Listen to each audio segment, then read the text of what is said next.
안녕하세요. 승리하는 삶 여러분. 오늘은 2월 11일 수요일입니다. 오늘은 저희들 어제 말씀드렸던 것처럼 세세 계보를 다시 한번 살펴볼 겁니다. 세세 계보를 통해서 구속사를 이제 이어가는 가족의 그 특징, 그 구속사의 중심 인물이었던 그 가문의 세세 가문의 특징에 대해서 배우면서 동시에 우리 가인의 후손에 대해서도 잠깐 살펴볼 건데, 이 부분을 다시 살펴보는 이유가 이제 이름에 대해서 조금 이제 동일한 이름이 나오는 거에 대해서 좀 혼동하시는 분이 계세요. 그래서 그 동일한 이름에 대해서 이제 깊이 있게는 살펴보지 못하지만 대략적인 내용, 특히 그 가인의 후손 중에 죄의 대명사로 뽑히는 또 라멕이 어제 우리 살펴봤던 에녹의 후손인 무두셀라,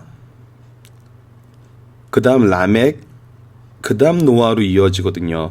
각각의 이름이 가지는 의미가 있었는데 이 라멕과 이 라멕에 대해서 궁금해하시는 분이 있고, 그 가인의 계보와 셋의 계보에서 보여주는 하나님의 의미를 좀 더 깊이 묵상하면서 같이 나눌 부분이 있어가지고 오늘은 이 부분을 다시 합니다. 그래서 오늘은 셋의 후손을 통해서 다시 한번 구속사를 확인하는 동시에 이 가인의 계보하고 비교를 해보고, 그리고 내일은 죄의 특징에 대해서 배워요. 그리고 죄의 특징이 무엇을 보고 우리가 이 세상에 죄가 만연했다고 판단할 수 있는지, 그 기준을 이제 창세기에서 제시해 줍니다. 이것이 우리가 생각하는 거하고 다를 수 있지만 하나님의 기준에서 이것이 매우 심각한 거거든요. 그래서 이 기준을 우리에게 이게 무엇인지 기준을 제시해 줘요. 그리고 나서 이제 노아에 대해서 구체적으로 우리가 상고하게 됩니다. 이것이 이번 주 이제 목요일과 금요일 날 이루어질 부분이에요. 그래서 내일은 우리 죄에 대해서 무엇이 하나님이 심각하게 생각하는 죄인지, 그리고 노아는 어떤 모습으로 살아서 하나님께 의롭다 하심을 받았는지 살펴볼 거고요. 오늘은 말씀드렸던 대로 셋의 후손과 가인의 후손에 대해서 다시 한번 비교를 해보면서 그 안에서 묵상을 해보도록 하겠습니다. 자, 우선 오늘 본문을 읽어보도록 하죠. 무드셀라는 187세 라멕을 낳았고, 라멕을 낳은 후 780년을 지내며 자녀를 낳았으며 그는 960세를 살고 죽었더라. 969세를 살고 죽었더라. 라멕은 180세의 아들을 낳았고 이름을 노아라 하여 이르되 여호와께서 땅을 저주하심으로 수고롭게 일하는 우리를 이 아들이 아니하리라 하였더라. 그래서 노아의 의미는 comfort, 안위라는 뜻이 있어요. 평화, rest, 쉬게 하셨다는 의미가 있죠. 그러면서 이 라멕의 이름에 대해서 우리 살펴봤는데, 라멕은 노아를 낳은 후 595년을 지내며 자녀들을 낳았으며 그는 770세를 살고 죽었더라. 노아는 500세 된 후에 500세에 낳았어요. 셈과 함과 야벳을 낳았더라. 우선 우리가 이제 성경에 나와 있는 인물의 이름에 대해서 얘기를 할 때 전제가 한 가지 있었어요. 그게 무엇이냐면, 히브리어는 또 때로는 이게 아람어가 쓰이기도 했는데, 히브리어나 이 이름이 사용된 이 히브리어의 이 의미는 각각의 이름이 가지고 있는 은가가 있어요. 은가가 가지고 있는 뜻의 근원이 있거든요. 그래서 이거는 뭐 한자를 보면 알아요. 이렇게 동음 이의어 이런 의미가 있는 거 아시죠? 그래서 그 히브리어에서도 이 은가가 가지는 의미가 있는데, 이 은가가 몇 가지 의미를 가지고 있어요. 그리고 그 근본되는 의미가 이제 되게 이제 사람들이 발견을 한 부분이 있거든요. 그래서 이 각각의 은가가 가지고 있는 그 의미의 뜻으로 인해서 이 이름이 가진 그 의미를 유추를 하는 건데, 특히 라멕에서 우리가 이 다음 페이지를 보면서 얘기를 할게요. 다음 페이지에 이제 우리 지난주 월요일 날 봤던 그 구속의 계보에 대한 이 이름의 뜻. 그래서 라멕은 despairing 해가지고 슬픔, 좌절 이런 뜻이 있어요. 근데 그 라멕의 이 라가 이제 어떤 의미가 있냐면, 사람들이 연구를 해봤더니 wild라든지 strong이라는 뜻이 있어요. 그래서 가인의 후손이었던 라멕은 그의 행실을 통해서 봤다는 건 조금, 이거는 제 제 추측이고요. 사람들이 그 라에 있는 그 은가의 뜻을 통해서 strong young man이라는 뜻으로 아니면 wild man이라는 뜻으로 그 가인의 후손의 이름은 그렇게 해석을 하고 여기서는 이 라멕의 영어에서 lamentation 해가지고 슬픔, 애도라는 표현이 있는데 그거의 은가의 기준이 되는 이 맥 쪽의 기준을 뒀어요. 그래서 이것이 이제 각자가 은가가 가진 뜻을 가지고 해석을 했던 것이기 때문에 저희들이 전제가 그거였죠. 그 각각의 은가를 분석을 했을 때 이 구속사의 의미 있는 이름이 이 안에서 우리가 발견된다는 거였죠. 그래서 이 발견을 가지고 구속사를 이해하는 거였어요. 그래서 이 가인의 후손의 라멕과 이 셋의 후손의 라멕은 그 기본적인 그 이름에서 은가에서 찾아낸 의미를 다르게 해석할 수 있다는 거. 그 부분을 여러분들이 좀 기억해 주셨으면 좋겠고요. 이 부분은 이제 언어 성서학자들의 도움이 좀 필요하죠. 그래서 이 부분은 또 뭐 있습니다. 이스라엘에 누가 있죠. 그래서 그 친구에게 제가 한번 문의를 해가지고 이 부분에 대해서는 좀 더 구체적인 의미를 우리 이제 찾아보도록 할게요. 그리고 이 성경에 대한 기본적인 좀 이해를 하셔야 되는 것이 있어서 한 가지를 또 말씀드린다면은 사람들이 얘기를 하는데 성경의 정경성에 대해서 얘기를 해요. 정경성은 390년대 그 교회 회를 통해서 정립되었던 거기 때문에 성경은 그때 있던 사람들이 어떤 특별한 의도를 가지고 예수 그리스도를 신성화하기 위해서 그거에 맞는 말씀만 골랐다는 이런 주장을 해요. 왜냐하면 역사적으로 그때 정경이 이루어진 게 사실이거든요. 그런데 우리가 이것을 이제 특히 구약 같은 경우는 어떻게 봐야 되냐면 구약에 대한 정경성은 이때 교회에서 결정된 게 아니에요. 우선 1차적으로. 언제 결정이 되냐면 우리 이제 성경에 기록된 이제 말라기서 마지막 말씀이라고 생각하는 말라기서와 마태복음 사이에 이 공간 이 빈 기간이 있는데 한 약 400년으로 보는데 그때 무슨 일이 생겼냐면 성경이 헬라어인 구약 성경이 헬라어로 번역된 70인령이 아프리카에 있는 알렉산더 지방에서 이것이 이루어졌어요. 그래서 이때 이미 구약의 이 정경성이 70인령으로 번역됐을 때 구약은 이미 이때 거의 다라는 표현이 아니라 이때 이미 정해져 있었어요. 그래서 사람들이 이거는 하나님의 말씀이다라고 인정하는 그 말씀들이 있었기 때문에 이 70인역에 번역이 돼 있었던 거거든요. 구약 말씀들이. 그리고 나서 우리가 이 성경의 역사와 구약으로부터 시작해서 기록의 역사를 보면은 성경은 사람들에 의해서 정해진 것이 아니라 하나님이 정해놓으신 성경을 우리 인간들이 받았을 때 그것이 하나님의 말씀임을 깨닫게 되는 거죠. 성경을 주신 분은 하나님이거든요. 그래서 이 390년대 후반에 성경 회의에서 정경을 했다는 것은 하나님의 말씀으로 이미 인정하고 있던 그 말씀들이 선언이 된 거지 이때 골라서 취사 선택한 게 아니에요. 이것은 지극히 인간적인 기준, 우리 자꾸 이 창세기에서 봤을 때 나타나죠. 나의 기준, 이제 하나님의 기준이 아니라 인간의 기준으로 생각을 하는 것이 보편화돼요. 그것이 지금도 있어요. 그래서 하나님은 그것을 계속 주의 주시는 거거든요. 말씀을 통해서 하나님의 기준으로 보라고. 그래서 하나님의 말씀은 선언된 말씀으로 그 당시 이미 사람들이 이 말씀이 정말 하나님의 말씀이구나 하는 것을 인정하고 있던 것들을 선언한 거예요.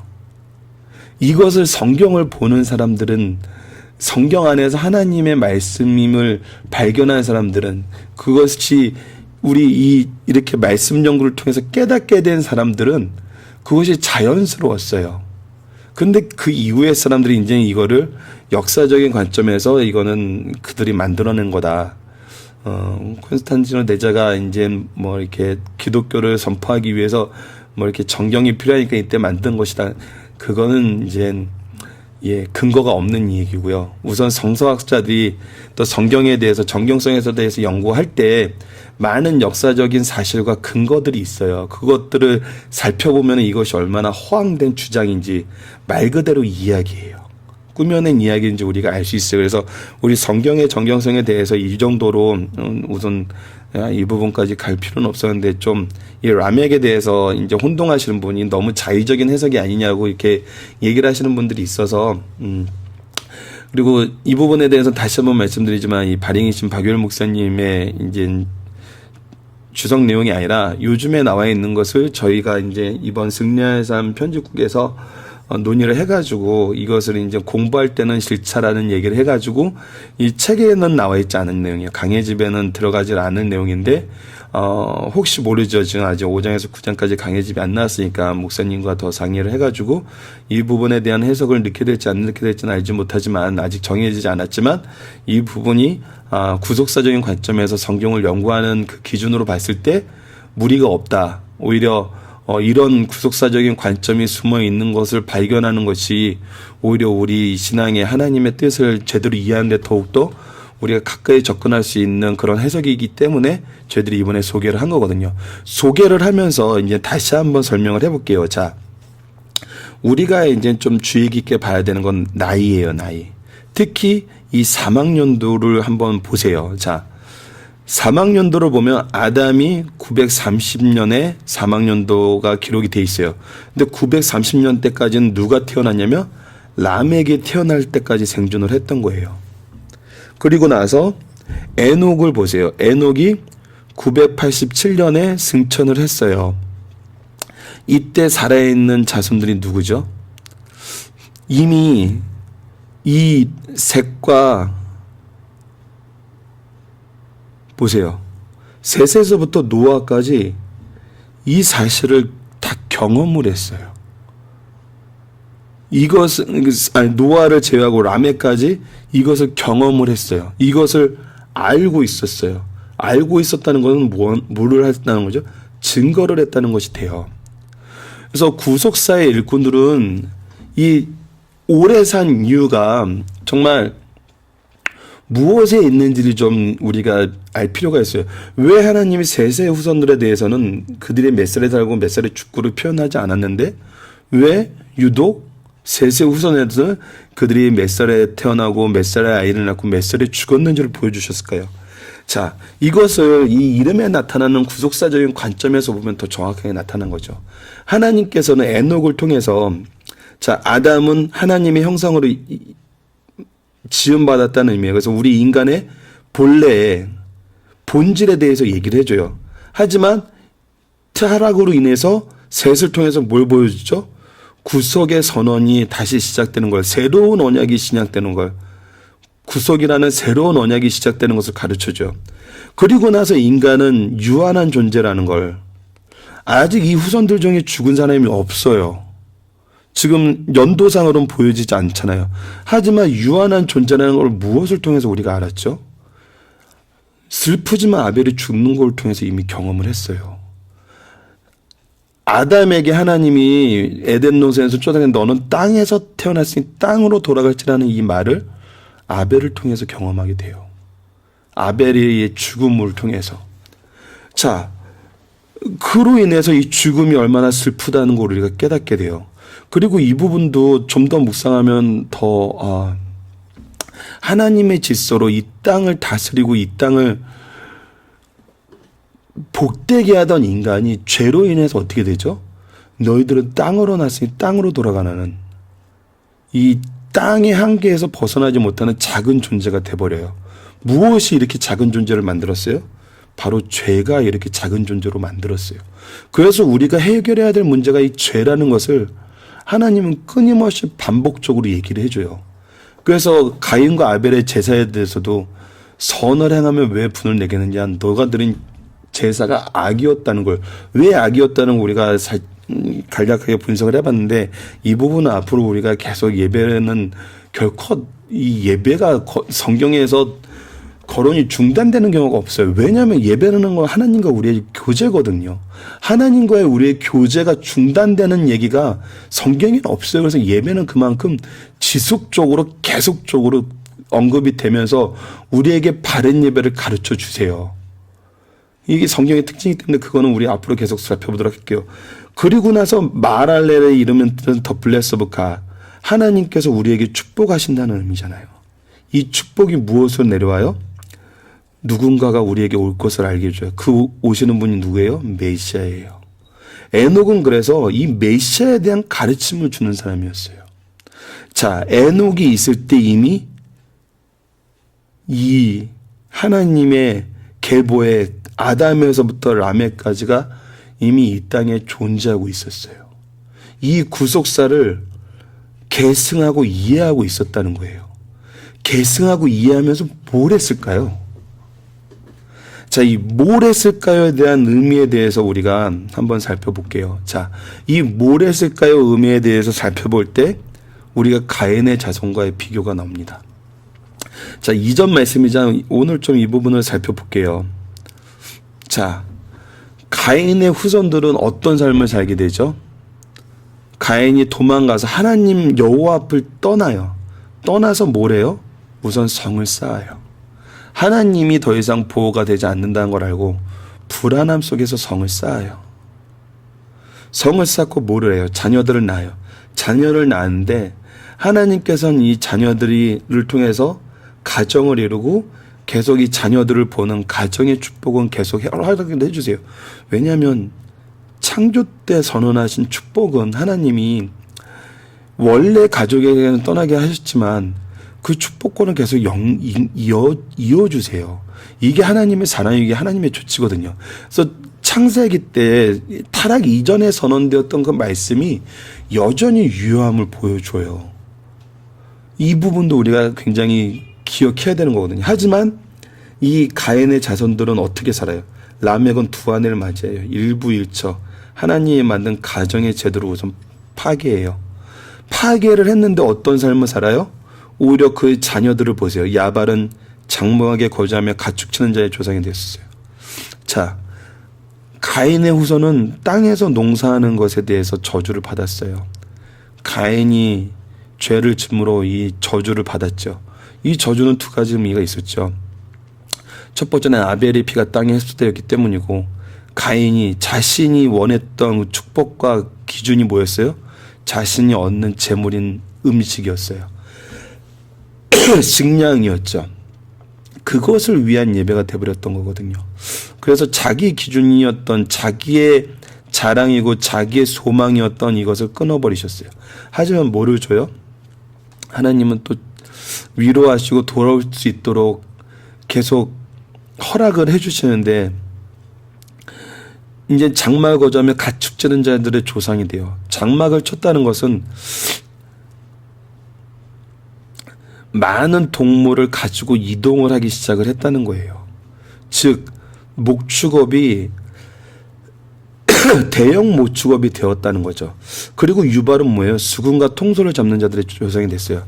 음악은 문화예요. 문화가 꼽히기 시작해요. 가인의 성은 점점 확장이 돼요. 목축업을 하는 지역에 장막을 세우고 음악을 하고, 두발 가인을 낳았으니 구리와 쇠로 여러 가지 기구를 만들었다는 거예요. 삶이 윤택해지기 시작했다는 거예요. 우리가 도구를 통해서 삶의 윤택함과 편안함을 맛봐요. 자, 가인이 처음엔 불안해서 성을 쌓았는데 목축업을 통해서 산업이 번성을 하고, 음악을 통해서 문화가 커가고, 도구를 통해서 삶의 질이 높아져요. 하지만 이 삶은 어떤 삶이었어요? 그러면 어떤 일이 벌어졌을까요? 가인의 가족만 살았을까요? 아니에요. 가인의 가족 외부에는 어떤 사람들이 있었어요? 여전히 하나님을 믿지 않고 자기 뜻대로 사는 자손들이 있었어요. 그들이 여기에 합류하게 되는 거죠. 성을 쌓고 부유해지면서 문화가 꼽히기 시작하니까. 그런데 중요한 거는 여기에 있어요. 이곳의 주권자는 누구죠? 라멕이에요. 이 모든 부의 주인은 누구예요? 라멕이에요. 라멕이 주권으로 다스리는 성이었어요. 이 성의 특징은 뭐예요? 라멕의 마음대로 할 수 있다는 거예요. 세상의 특징은 뭐예요? 권세자들을, 힘 있는 자들이 그들의 마음대로 세상을 다스린다는 거예요. 이것이 현대사회에서도 보이잖아요. 우리가 민주주의 사회에 살고 있다 그러지만 우리 모든 사람들이 주권자인가요? 아니잖아요. 우리의 삶은 점점 더 이 가인의 성처럼 넓어지고 부해지고 즐거움이 많아지고 편안함이 많아져요. 하지만 우리가 이 삶을 살면서 느끼는 건 뭐죠? 우리 자녀들을 보면서 느끼는 건 뭐죠? 고난이에요. 괴로움이에요. 쉼이 없음이에요. 우리 어렸을 때 이렇게 살지 않았잖아요. 우리 부모님들 얘기하시잖아요. 얼마 전에 국제시장 나왔다는데 그 당시에 있는 분들 직장 걱정 안 했대잖아요. 어디서든 일할 수 있었고 일을 할 사람이 없어서 문제였지 일이 없는 적은 없었대잖아요. 하지만 지금은 어때? 일이 없어요. 전부 비정규직이에요. 어디 안착할 수가 없어요. 우리의 성은 더 커지고 우리의 성은 즐거움이 더 많아지고 우리의 성은 더 편해진 것 같은데 우리가 이곳에서 안식을 얻어요? 못 얻어요. 왜요? 여긴 누가 다스려요? 라멕이 다스려요. 라멕이 다스리면 어떻게 해요? 자기를 위한 법을 선포해요. 자기 집권자들을 위한 법을 선포해요. 이것이 세상 자손들의 세상의 문화의 특징이거든요. 자, 이곳에서 사는 삶을 우리는 지금 현재 살고 있어요. 여전히 살고 있어요. 그런데 재밌는 건 뭐냐면 바로 셋의 후손이에요. 자, 여길 볼게요. 아담이 다시 아이를 낳아서 셋이라고 하였어요. 그리고 나서 셋이 아벨을 대신하여 다른 씨를 주셨다. 즉 구속사를 이어갈 사람이었다는 걸 보여주면서 그리고 나서 이 셋이 아들을 낳았는데 에노스를 낳아요. 자, 이 세 사람이 낳으니까 비로소 어떻게 돼요? 사람들이 비로소 여호와의 이름을 불러요. 여호와의 이름을 불렀다는 뭐예요? 하나님을 찾았다는 거예요. 하나님을 찾았다는 건 뭐예요? 교제를 시작했다는 거예요. 교제는 뭐예요? 예배였어요. 바른 예배였어요. 자, 그런데 특징을 봅시다. 아담의 자손들이 성을 쌓았다는 얘기가 있나요? 없어요. 아담의 자손들은 셋의 후손들은 성을 쌓을 필요가 없었어요. 왜요? 하나님이 주권적으로 그들의 산성이 되어주시니까. 그런데 왜 아담과 셋과 이 두 세대의 사람들은 여전히 하나님의 계명을 지키면서 하나님의 언약을 믿고 살았잖아요. 근데 왜 에노스 때야 비로소 여호와의 이름을 불렀더라고 나왔을까요? 이 부분이 우리가 생각해야 될 부분이에요. 자, 다시 한번 질문을 해볼게요. 하나님의 이름을 비로소 불렀다는 것은 하나님과 교제가 이루어졌다는 거고 하나님과 교제라는 것은 바로 예배였어요. 자, 그렇다면 우리가 예배를 드리는 곳은 어디죠? 바로 교회예요. 자, 무엇입니까? 가인의 성은 점점 커지고 확장되고 있어요. 사람들이 각자 자기 성을 쌓기 시작했어요. 하지만 그 성을 쌓는 그 삶 속에서 하나님의 후손들, 하나님께 바른 예배를 드리면서 하나님의 구속사를 이어가는 이 자손들은 뭘 만들었어요? 교회를 세웠어요. 어디에? 이 성 안 가운데. 그러자 어떻게 됐어요? 비로소 여호와의 이름을 찾게 됐어요, 사람들이. 우리가 교회를 이루는데 삶 속에서 교회를 이루고 살아가는데 비로소 이 교회 안에서 우리가 바른 신앙을 할 때 사람들은 여호와의 이름을 찾기 시작하는 거예요. 바로 교회가 그런 곳이에요. 특히 이 3대 신앙인 가정은 더더욱 그래요. 그래서 계속 말씀에서 확인이 돼요. 교회와 가정은 하나님이 주신 신적 기관이라는 거예요. 자, 이것을 우리가 여기서만 보는 게 아니에요. 자, 다시 한번 이 셋의 후손에 대해서 다시 한번 볼게요. 자, 이 부분을 보면은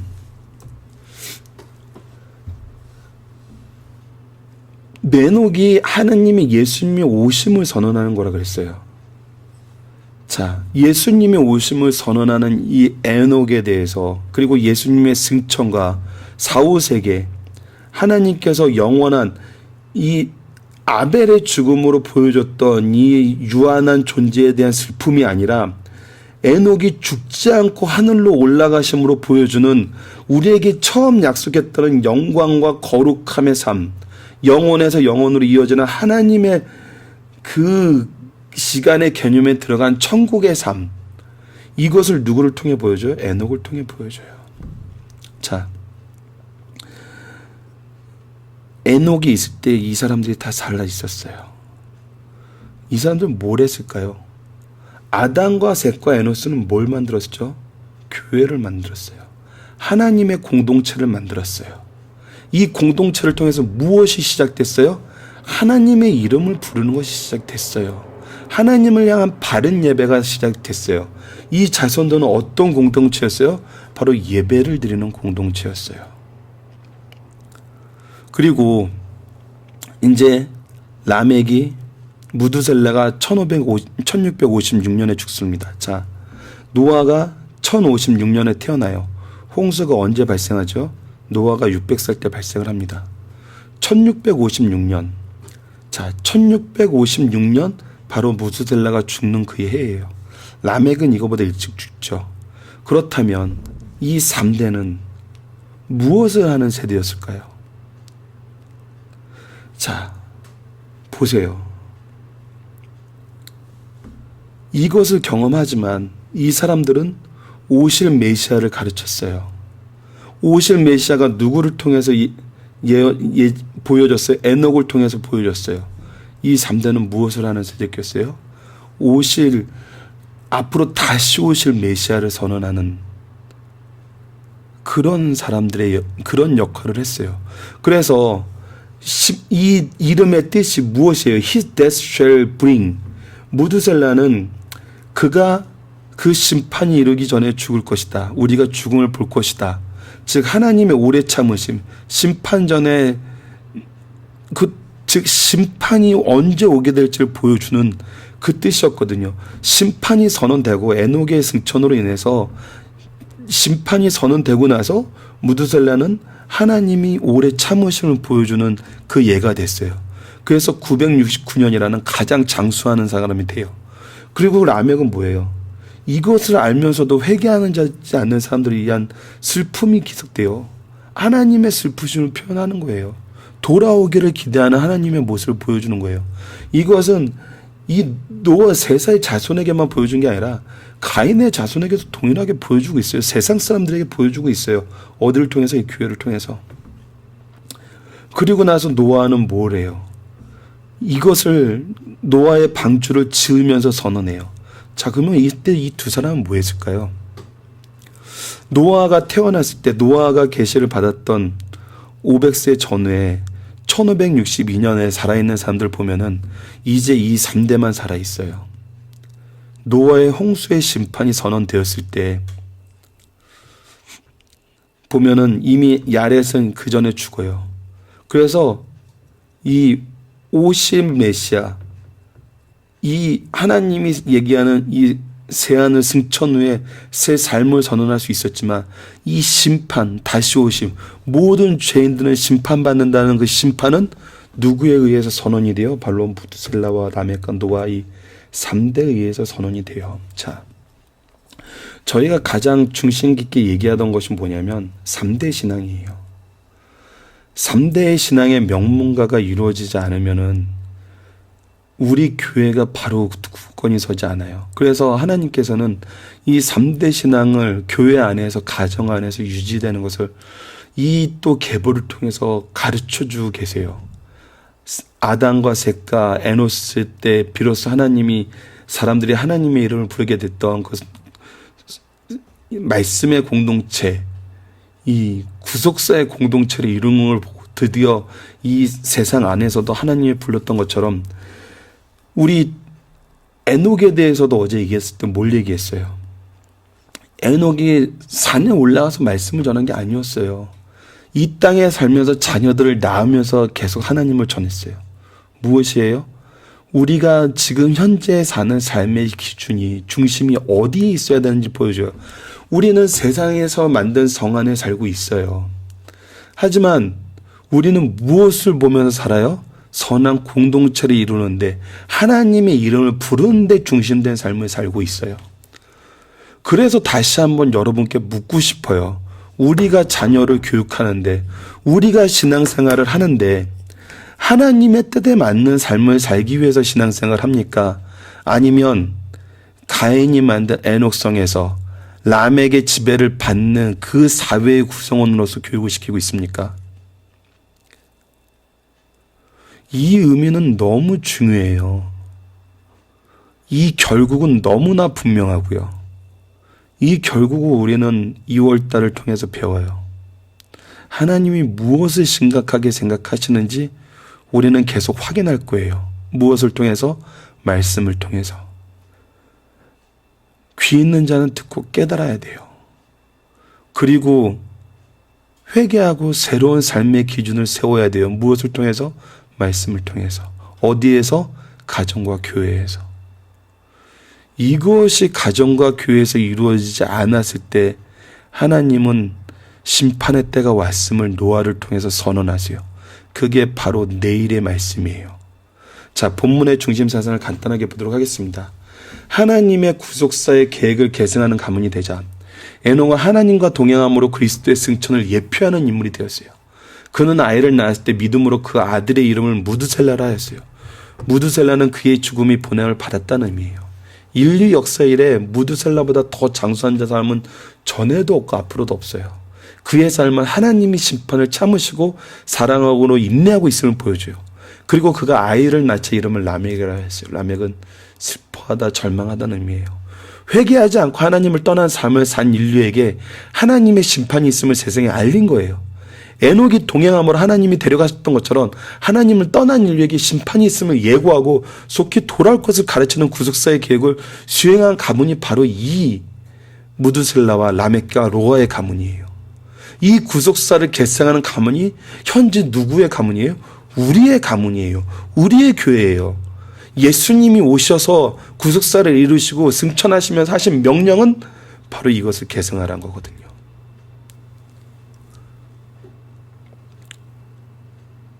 자, 두 번째로 보도록 하겠습니다. 하나님 앞에서 시대적 사명을 가지고 자녀 제자를 양육하는 부모, 스승이 되자. 라멕이라고 이름한 사람은 성경에 두 사람이 나와요. 먼저는 가인의 계보의 라멕이에요. 오늘 설명했죠. 그는 세상 향락에 취해 살았어요. 그러나 셋의 계보의 라멕은 이런 세상을 깊이 생각하고 위로자가 필요함을 깨닫게 돼요. 그리고 자기 아들의 이름을 노아라고 했어요. 자신의 이름은 하나님의 뜻을 거역한 사람들의 심판에 대한 슬픔과 절망을 말하지만 그의 아들을 통해 하나님께서 새로운 사명을 주실 것을 바라보며 노아라는 이름, 사명을 주고 그 이름, 사명대로 양육하고 살게 했어요. 자, 무드셀라와 라멕과 노아의 삶, 노아가 또 그의 자녀들에게 했던 삶, 이것은 바로 이 구속사를 계승하는 삶이었어요. 세상을 바라보는 것이 아니라 하나님을 바라봤어요. 그리고 무슨 사명을 아이들에게 줬어요? 이 구속사의 사명을 아이들에게 줬어요. 우리들 오해하는 것이 이것이 꼭 교육자가 되고 신학을 공부하고 목사가 되라는 게 아니에요. 자, 가인과 아벨이 무슨 직업을 가지고 있었나요? 각자 자기의 삶에 필요한 직업을 가졌어요. 에녹이 어디에 살았나요? 세상 가운데 살았어요. 세상 가운데 살면서 아이를 낳았어요. 구속사의 중심 일꾼들이 따로 성을 쌓지 않았어요. 세상 가운데 교회를 세웠어요. 왜? 세상 사람들에게 이걸 전해야 되기 때문이에요. 세상 안에서 우리가 삶을 통해서 이걸 또 보여주고 하나님의 이름을 찾을 수 있게 선포해야 되기 때문이거든요. 근데 이것을 잘못 생각해요. 하나님의 일을 하는 것과 세상의 일을 하는 것이 분리되었다고 생각을 해요. 아니에요. 자, 노아처럼 한 시대를 뜻있게 마감하고 새 시대를 여는데 쓰임받는 성도 일꾼이 되자 인류 역사와 교회 역사를 보면 하나님께서 주권적으로 통치하심을 볼 수 있어요. 하나님께서 아담 이후부터 노아 시대까지 장수 시대를 마감하시고 노아부터 아브라함 시대까지 새로운 역사가 시작되게 돼요. 이때 노아는 지전 역사를 청산하며 새 역사를 창출하는데 하나님께 쓰임받게 돼요. 우리도 노아처럼 이 시대를 하나님의 제약된 역사를 피하시고 의로운 역사를 시작하는 선한 도로 쓰임 받아야 돼요. 우리에게 약속됐던 건 뭐예요? 예수님께서 우리에게 했던 것처럼 너희를 위해서 처소를 예배한다는 천국에 대한 소망, 예수님께서 재림하실 때 심판에 대한 언약의 말씀을 우리는 이미 알고 있어요. 그 사명을 실천하는데, 그 사명을 전하는데, 그 사명을 계승하는데 우리가 쓰임받아야 되거든요. 쓰임받은 자녀가 되도록 양육해야 되거든요. 그 기준이 바로 성경이 되는 거고, 그 삶의 영역이 바로 가정과 교회가 되는 거예요. 그 삶의 기준인 가정과 교회가 사회에서 확장되는 거거든요.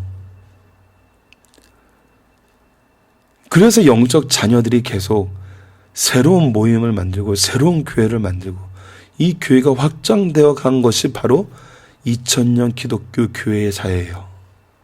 이것은 너무나 많은 모양으로, 많은 내용으로, 많은 증언들로 이미 증거되어서 우리 앞에 놓여 있어요.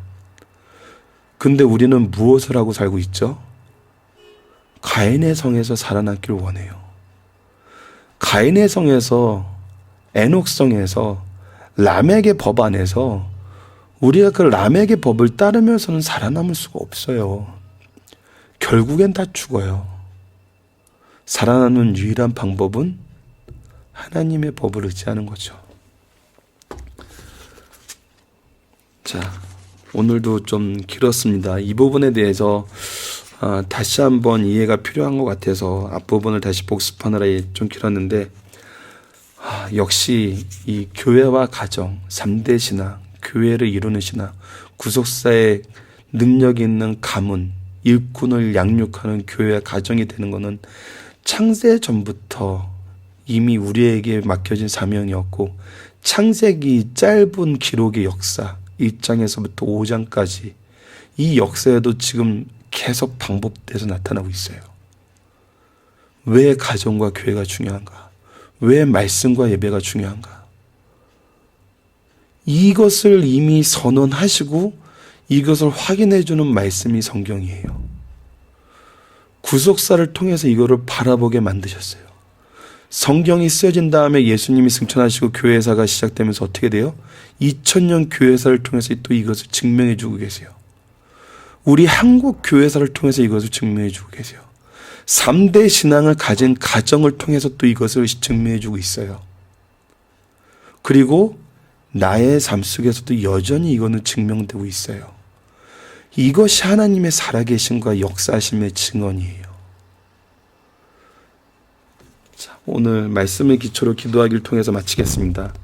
구속을 이루시는 하나님, 하나님의 계획하심과 역사하심을 통해 우리를 교훈하실 때마다 하나님이 얼마나 많은 일을 하셨고 지금도 하고 계심을 발견하게 됩니다. 우리도 주와 동행하는 믿음의 명문가를 이루게 하시고 구속사의 중심에 쓰임받는 가문이 되도록 축복하여 주소서. 예수님 이름으로 기도드립니다. 아멘.